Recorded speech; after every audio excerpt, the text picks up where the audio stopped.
Hi, old bull here. They told us being a man was about power, about how much you make, how hard you hit, how loud you speak.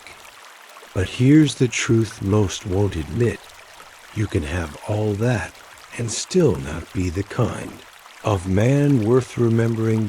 This world's full of grown boys in men's bodies. They chase titles, polish their image, flex their strength. But deep down, they're lost. Not because they lack ambition, but because they never stop to ask, what kind of man am I becoming? And more importantly, who's paying the price for who I'm pretending to be? This ain't a motivational talk. It's a wake-up call. Because becoming a proper kind of man isn't about what others see. It's about the fight you take on when nobody's watching.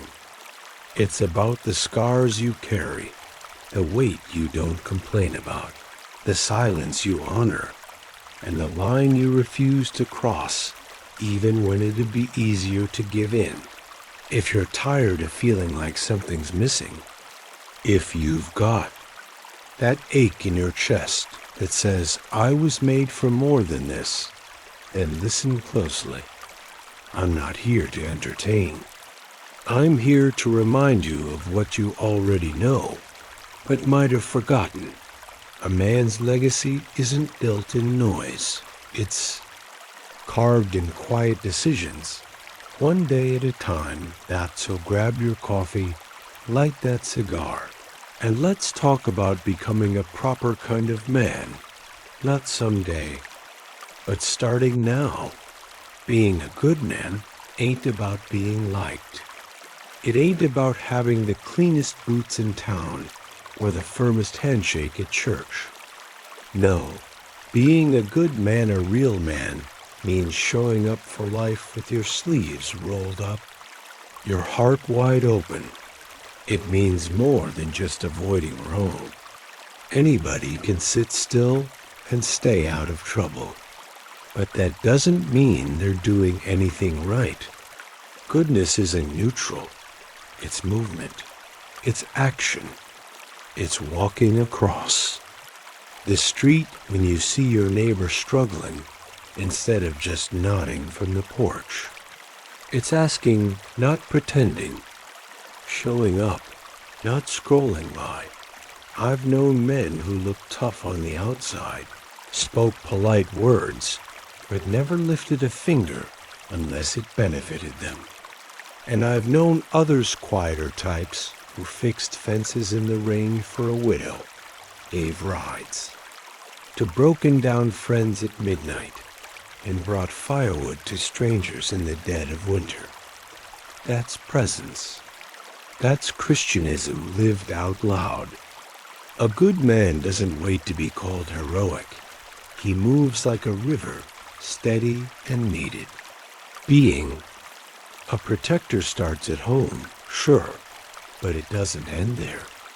It's a daily decision to be useful, dependable, and kind in a world that's forgotten what that looks like. You don't have to be rich to be generous. You don't have to be a preacher to live with purpose.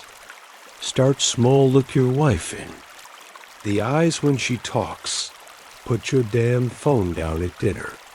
Ask your kids real questions and listen when they answer. Hold the door. Say thank you.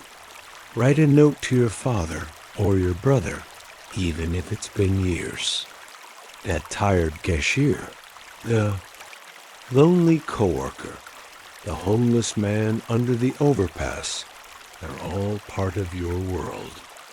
And if you walk past them like they're invisible, then I hate to say it, but maybe part of you is too. We're not here just to survive. We're here to serve. That's the quiet strength of a stoic man. Not showy, not loud, but unwavering. When the saddle's heavy and the mountain air cuts through your jacket, you still get back on the horse. You still gather the firewood. You still say, "Here I am," when someone needs you. That kind of manhood doesn't make headlines, but it leaves legacies. It teaches by example, not just by words. Because while anyone can talk about being good, only a few are brave enough to live it with their boots on the ground. And the funny thing is, the more you give, the more solid you become. Not weaker, stronger. You stop carrying around so much anger, doubt, or regret, and start filling that space with meaning. Being a good man ain't easy. You'll get tired, worn out, sometimes even lost. But that's part of the fight. The scars you carry, the quiet pain you bear, they're proof you kept going. And if you're going to keep walking with me on this trail, then you better be ready for what's next, ... Because there's another kind of strength that every good man needs to hold. Let me tell you something that might rub a few folks the wrong. We, a good man, should be dangerous. Not reckless, not cruel, not itching for a fight. Dangerous. A strong man carries the weight of responsibility, not just for himself, but for everyone under his roof. For his wife, his children, his friends. And sometimes even for folks who don't know they need protecting. I've always believed that if you love something deeply, you better be willing and able to defend it. A man without that fire, without that edge, is like a guard dog with no bark and no bite. Looks the part. Useless when it counts. Being.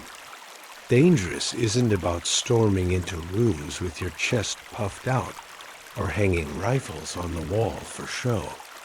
It's about the quiet readiness to act when the time comes.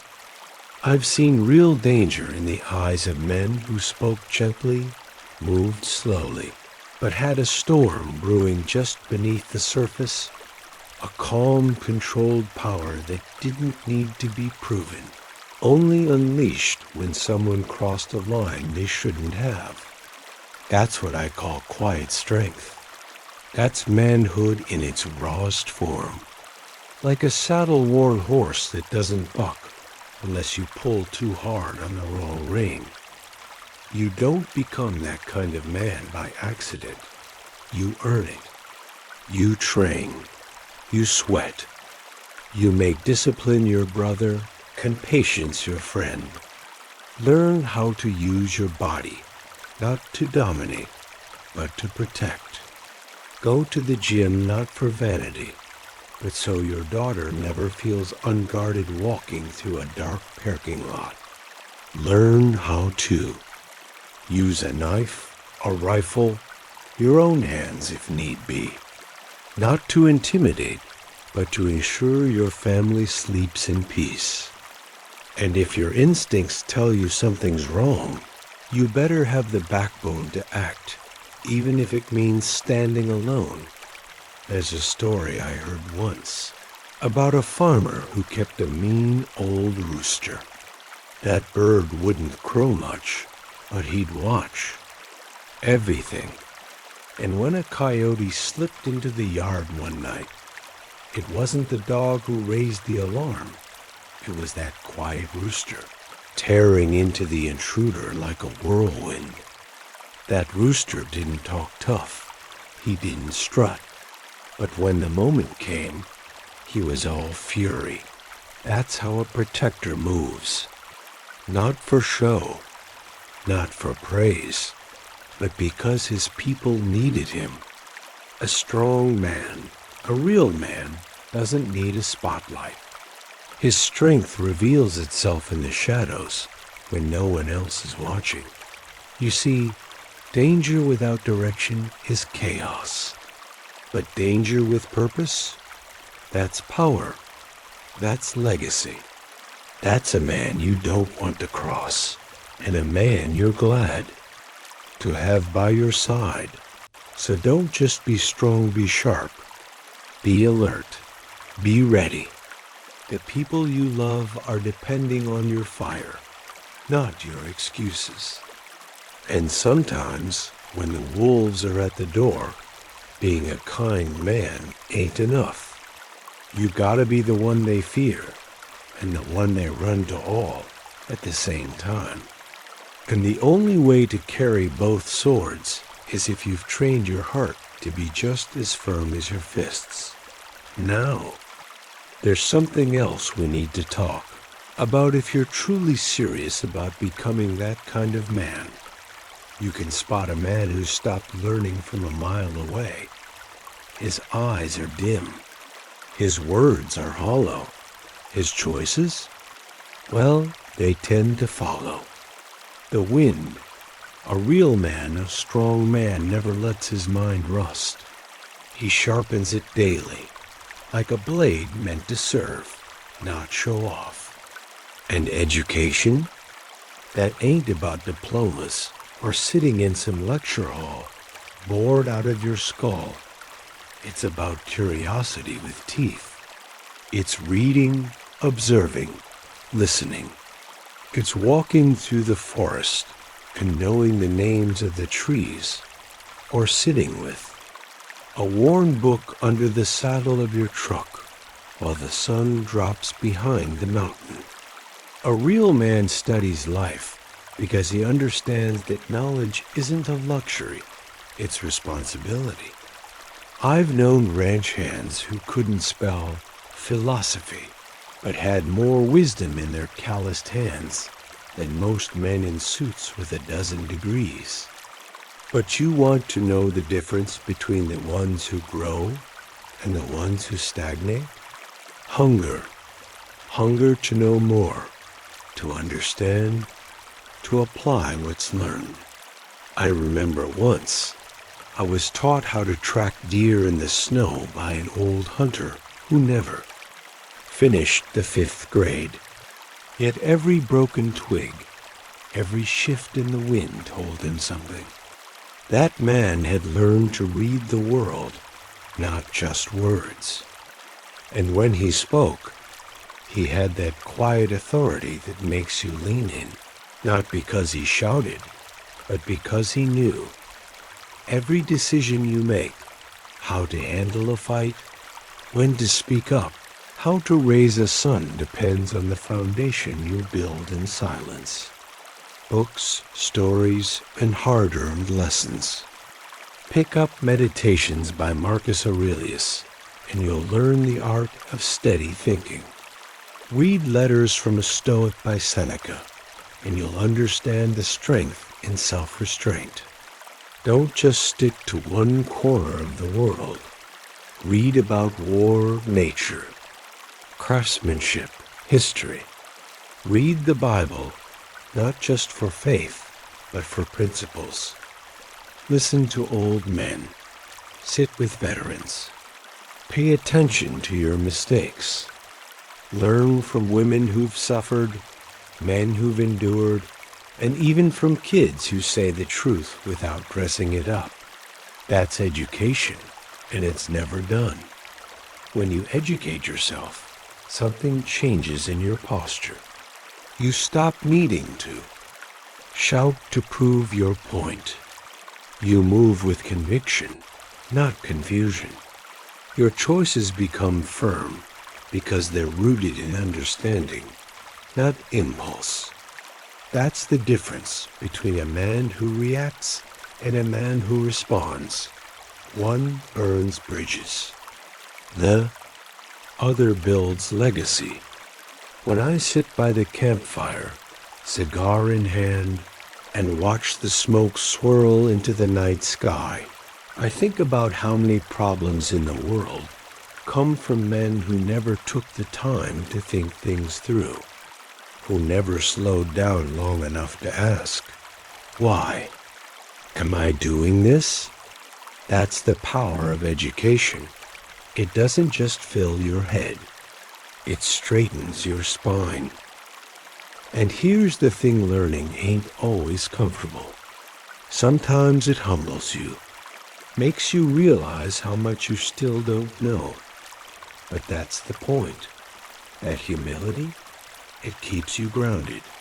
It keeps you listening, because no matter how much you've learned, there's always another layer, another path, another story that can reshape you.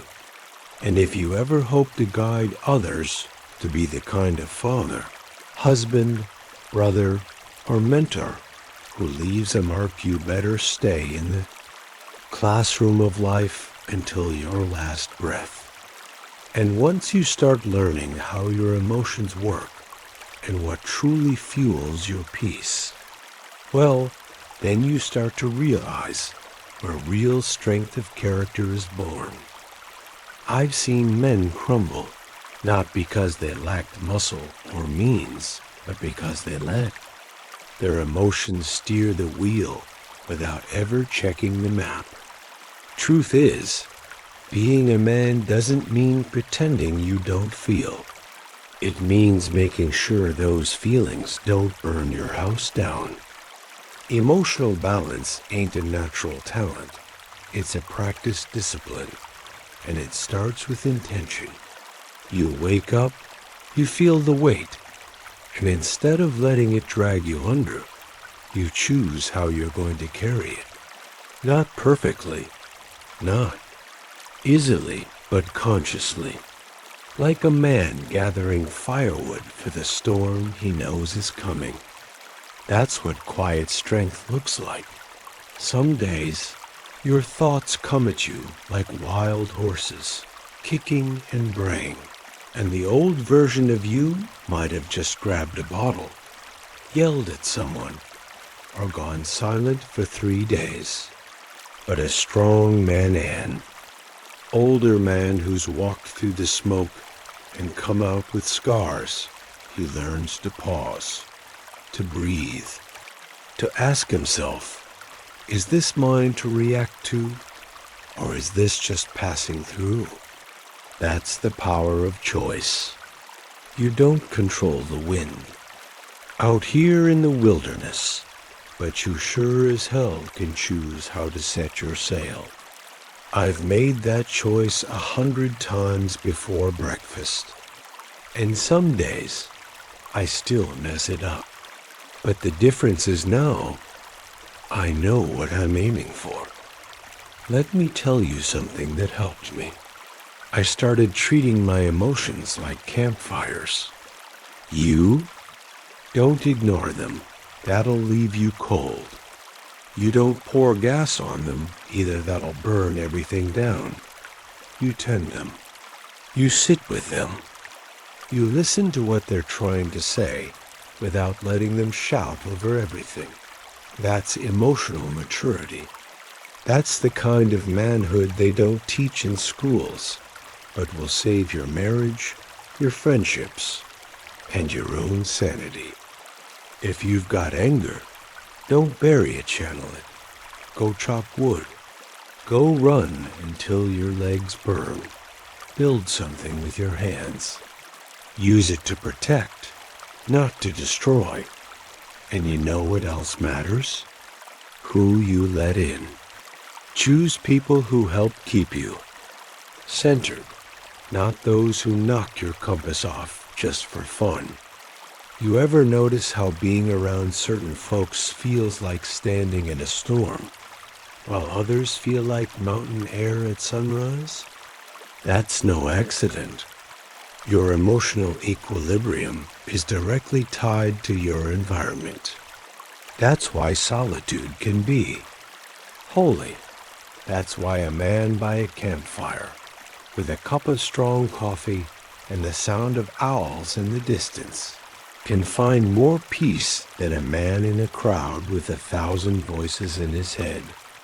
Choose your atmosphere as intentionally as you choose your words. And when life throws you into the fire, because it will remember, balance is not about staying untouched. It's about knowing when to bend and when to stand firm. It's not weakness to feel.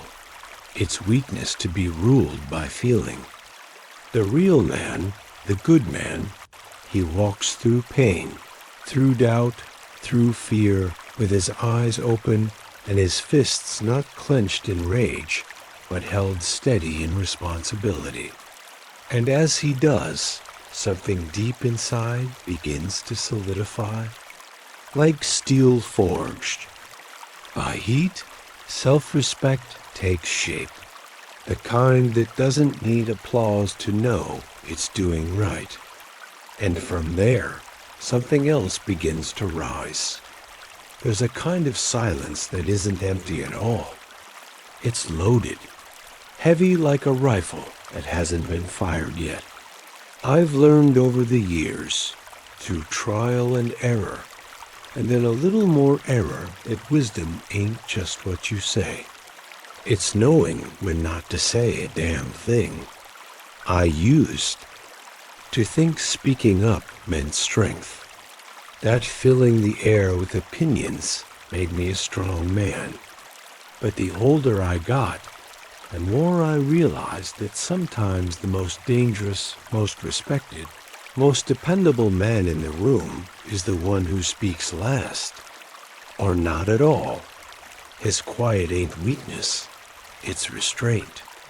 It's a saddle worn smooth by discipline, not cowardice. Let me put it to you this way. Your words are like bullets. You don't just shoot into the dark because you're nervous.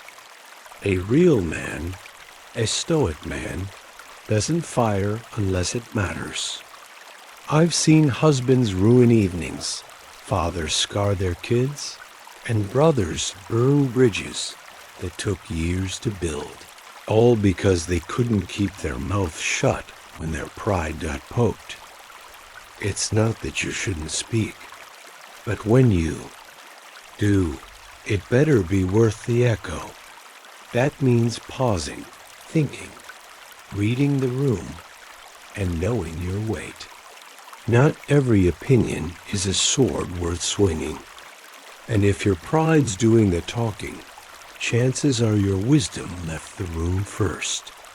You want to build respect? Learn to let silence answer for you sometimes. You'll be surprised how much gets revealed when you just listen. Watch how a tired man speaks, how a quiet man holds his coffee, how a seasoned cowboy nods instead of arguing. In that stillness, you'll find more truth than 1,000 sermons. And that applies everywhere, from family dinners to business meetings, from trail rides to prayer circles. You can be a strong man, a provider, a leader, without making noise every damn minute. The firewood crackling in the dark? That's the sound of a man who's learned that presence, not volume, commands a room. Now don't confuse this with avoidance. I ain't saying to swallow your voice or back down from what matters. Quite the opposite. A wise man speaks when his words can guide, protect, uplift, or correct if needed. But he doesn't get pulled into every pit someone digs. He chooses his battles like he chooses his friends, with intention and integrity. And when he speaks, even the wind seems to stop just long enough to listen. You know that kind of man. Maybe he was your grandfather. Maybe he's you, just not yet. That kind of man doesn't chase validation. He's carved from it. And here's the thing. Learning when to speak and when to be silent isn't a switch you flip. It's a practice. It's something you grow into, like breaking in a good pair of boots. Day by day, choice by choice. You'll fumble, say too much, stay too quiet when you should have stepped in. But each moment is a lesson. And if you stick with it, one day you'll find yourself sitting around the campfire, nodding more than correcting, and folks leaning in when you finally do speak. Because real wisdom doesn't need to shout. It just needs to be earned and carried like a knife kept sharp but sheathed until it's truly needed. You ever sit by a fire long enough that the smoke starts clinging to your clothes, your hair, your skin? Purpose is like that. It gets in your bones if you let it. But here's the truth most folks never hear.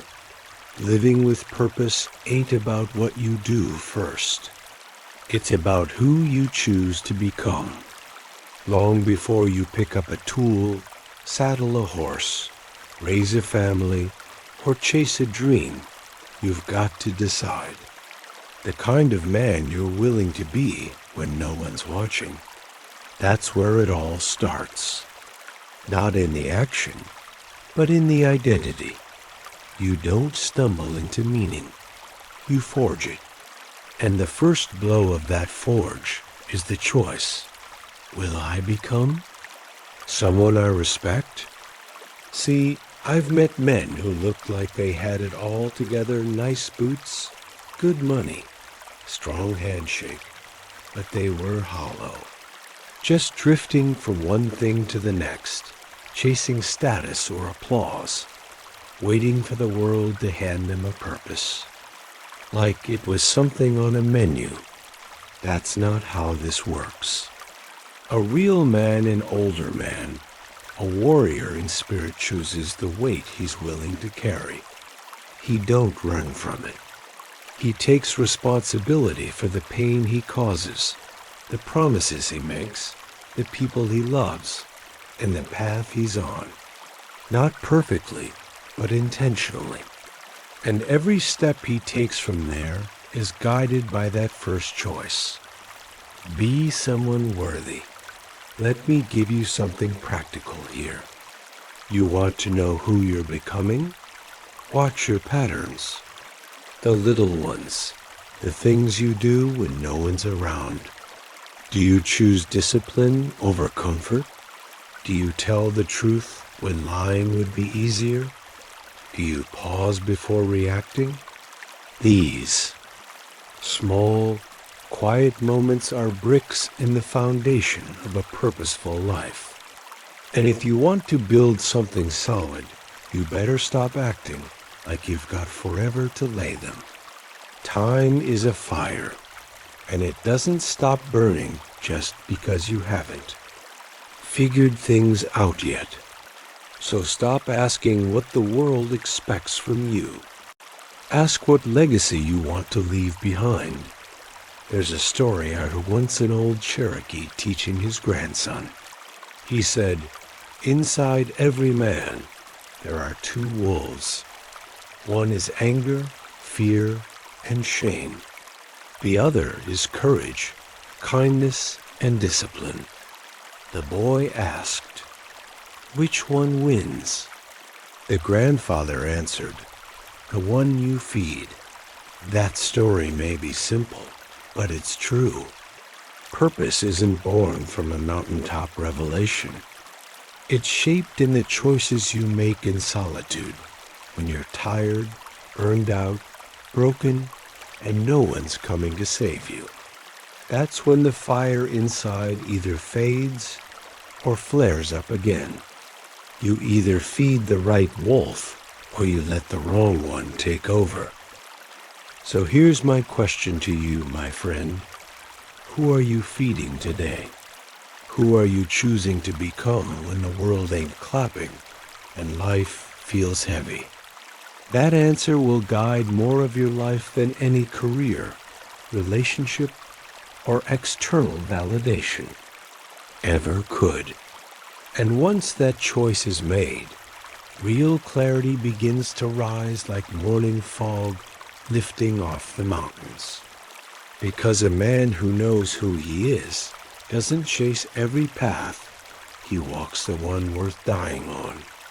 And it's right after this choice that another truth becomes impossible to ignore.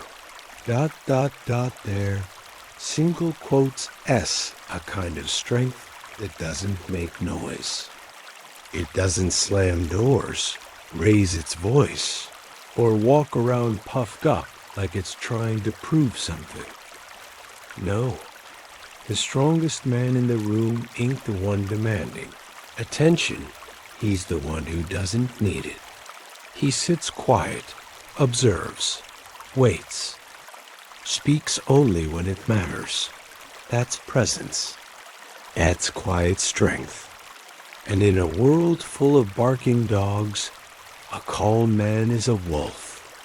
A real man doesn't have to remind others of his power, because those around him feel it, even in his silence.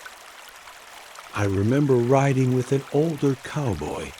Once fellow had a grip like iron and a stare that cut through smoke. We stopped by a fence line to fix a busted post.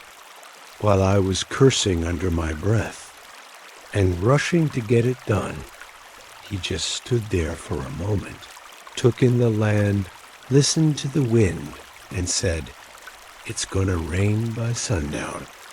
Sure enough, storm hit us 3 hours later. That man didn't talk much, but when he did, people listened. He didn't dominate a room, he grounded it. His calm didn't come from ignorance or weakness. It came from discipline, from years of firewood chopped, regrets swallowed, and battles fought without anyone clapping. See, when you're still chasing validation, trying to look strong instead of being strong, life will humble you. It'll break your loud pride and strip away your false armor. And if you're lucky, you'll come out of it with silence on your side. Silence is sacred. It ain't empty. It's full of self-control, of observation, of knowing when to act and when to wait. And when a man learns to sit with his thoughts without needing to broadcast them, he becomes dangerous in the best way, because now he's grounded. He's unshakable, like a mountain that watches storms roll in and out, but never moves. If you want to build this kind of presence, you've got to slow down. Breathe deeper. Speak less. When someone insults you, don't react, reflect. When life presses hard, don't flail anchor. Start your mornings in silence, with a cigar, a hot mug of coffee, and no phone. Read scripture. Write your thoughts. Watch the sun rise and remember you're part of something bigger. And when you walk into a room, do it with your head up and your spirit steady. You're not there to take over. You're there to stand firm. And people will feel that, even if they don't understand why. There's power in restraint, in being the stoic man who doesn't need to prove a damn thing to anyone. And when the storm does come, and it will, your calm won't just protect you. It'll protect those around you, your kids, your wife, your brothers. They'll look to you and see not a man flailing, but a rock steady, sure, rooted. That's real masculinity. That's real strength. And once a man embraces that, he begins to see the deeper layers of leadership, or what guides a family, a campfire, or even a nation, is not loud strength, but firm stillness backed by purpose. Ain't no cavalry coming, partner, no rescue team. No magic moment when someone knocks on your door and says, "I've come to fix your life." If your barn's falling apart, you either grab a hammer and fix it, or you sleep in the rain. That's the truth. Personal responsibility isn't some motivational poster phrase. It's the foundation of every man who's ever changed his story. You want change? Good. It starts in the mirror. That man staring back at you, that's your crew, your foreman, your problem and your solution. I've met a lot of folks who carry pain like it's sacred. They blame their daddy, the economy, their ex, or even God. And maybe they're right, maybe life did cut him deep. But let me ask you this. Now what? You just gonna bleed forever? Or you gonna sew yourself up and get back to work? A strong man doesn't let the past write his future. He takes ownership of his choices, his attitude, his habits. You drank too much, wasted years, lied, cheated, gave up fine. Own it, not to drown in shame, but to reclaim your authority over your life. Let me tell you a story. I knew a fella, once rough around the edges. Lost his wife, drank every night, lost jobs like poker chips. One morning, he walked into the diner, face swollen from a bar fight, sat across from me and said, "Bull, I'm tired of being a mess." I didn't coddle him. I just said, then stop choosing to be one. That hurt him more than the punches, but that's what it took. He quit drinking, took a night job scrubbing floors, started reading Proverbs and patching things with his daughter. Today, he's got rough hands, clear eyes, and peace in his bones, because he chose it. Number. One else did it for him. You don't need perfect conditions. You need ownership. Write your own damn rules and live by M. Start small, make your bed. Wash your truck. Apologize for that thing you said last week. Eat real food. Read real books. Turn off the noise. Learn to say, I was wrong. Responsibility ain't glamorous, but it's holy. It's the forge where discipline, purpose, and respect are shaped. And when you stop outsourcing your life to excuses, you gain something far greater than freedom. You gain dignity. We live in a world obsessed with blame. But blaming is a man's way of giving away his sword. You weren't made to be passive. You were made to lead, to protect, to endure, and sometimes to fall hard and rise harder. That only happens when you grab the reins and say, this is mine. Your health, yours, your money, yours, your peace, your legacy, your soul all. Yours to build or burn. And if that scares you, good. Fear means it matters. Now saddle up. Because the man who walks the trail of responsibility may walk alone, but he walks with honor in every step. Words are cheap. Anyone can put on a good show-nice boots, pressed shirt, maybe even a Bible verse in their Instagram bio. But let me tell you something I've learned watching men on horseback, in church pews, or standing over a busted truck. Character speaks louder than words ever will. A man's example, the way he carries himself when no one's watching, echoes further than any speech he gives when all eyes are on him. A quiet, consistent man of discipline, who does right when it's hard and keeps promises when it hurts, teaches more in one act than 1,000 polished sentences ever could. I remember my grandfather didn't say much. He wasn't the sit you down and lecture type. But I watched that man get up before the sun, feed the livestock, pray in silence, fix what was broken, and never once boast about it.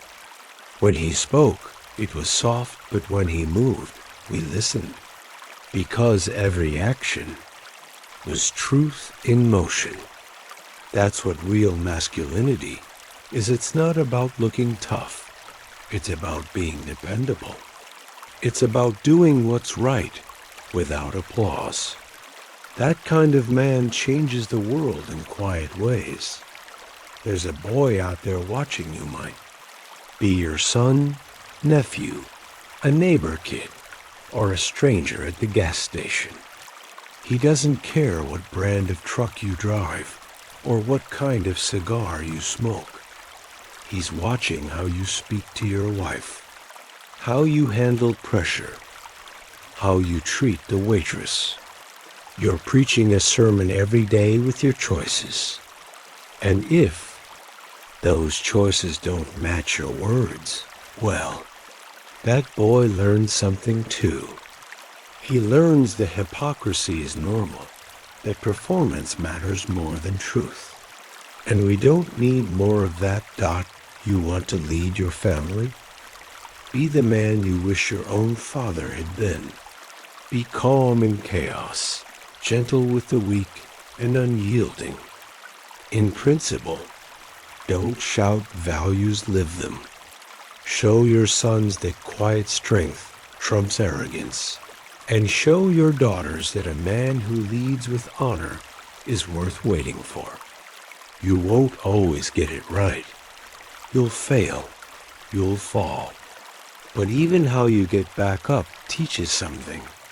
Responsibility, humility, resilience. Those things can't be faked. And they sure as hell can't be taught in a TikTok clip. So before you post that motivational quote or buy that new hat, ask yourself, what am I showing the world when no one's looking?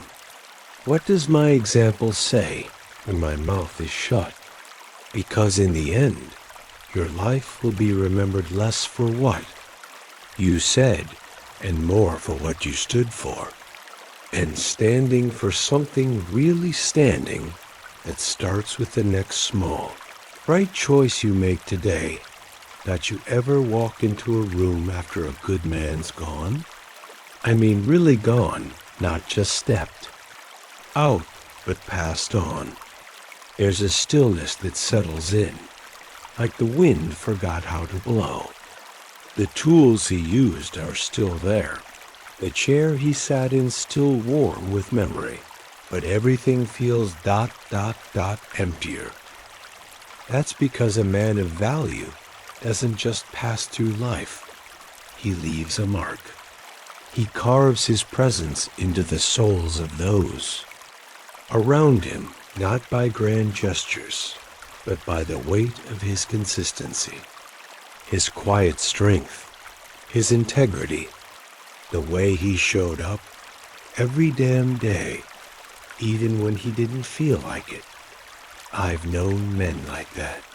Not many, but a few. Men who didn't need applause to keep walking the hard road. They chopped firewood without being asked, held their wife's hand when no one was watching, taught their kids to pray without preaching, and showed the young bucks how to carry weight without complaint. When they died, there wasn't just mourning, there was silence.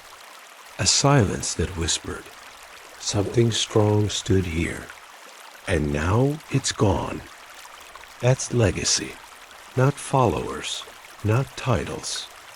Impact etched into the bones of a family, a town, a brotherhood. And you don't get that by accident. You build that one choice at a time. You build it by being the guy people can count on. The one who says, I'll be there, and is.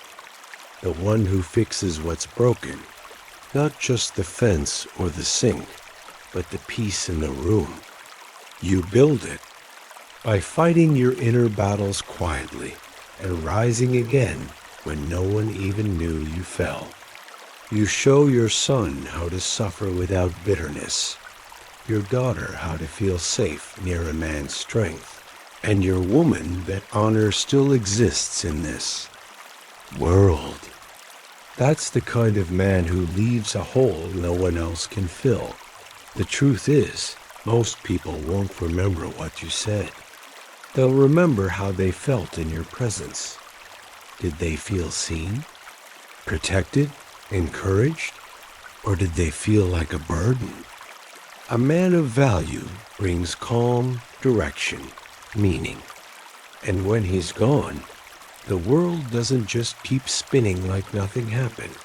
It stumbles a bit, because the ones who hold the line, who steady the storm, who live with purpose and discipline, those men aren't easily replaced. So I ask you, when you're gone, will they notice? Will they stand around your old boots and say, "We lost"? A good one? Or will the world keep going like you were never there? Because manhood isn't about being the loudest, richest, or strongest. It's about mattering when you're not in the room anymore. It's about living in such a way that when you die, something sacred leaves with you, So now I ask you, what kind of man are you becoming, really? Not the one you pretend to be at work, not the version your friends expect, but the man you are when it's quiet, when no one's clapping, when no one's looking. Are you choosing to carry weight that matters? Are you showing your son how to walk with discipline, or just telling him to? Are you standing firm when it counts, or folding every time it gets hard? This ain't about shame. It's about responsibility, about knowing that every decision you make echoes into someone else's life. So let me leave you with this. Will your absence leave a silence that hurts, or just a space that's easy to forget? That's the real measure of manhood. That's the legacy you're building, whether you mean to or not. If this hit you somewhere deep good, that means there's still time to shift, to fight back, to rise again. Because no matter how far off track you feel, a real man knows the first step forward is never too far away. Subscribe to the channel, hit that bell, and stay close. Because around here, we don't just talk about manhood.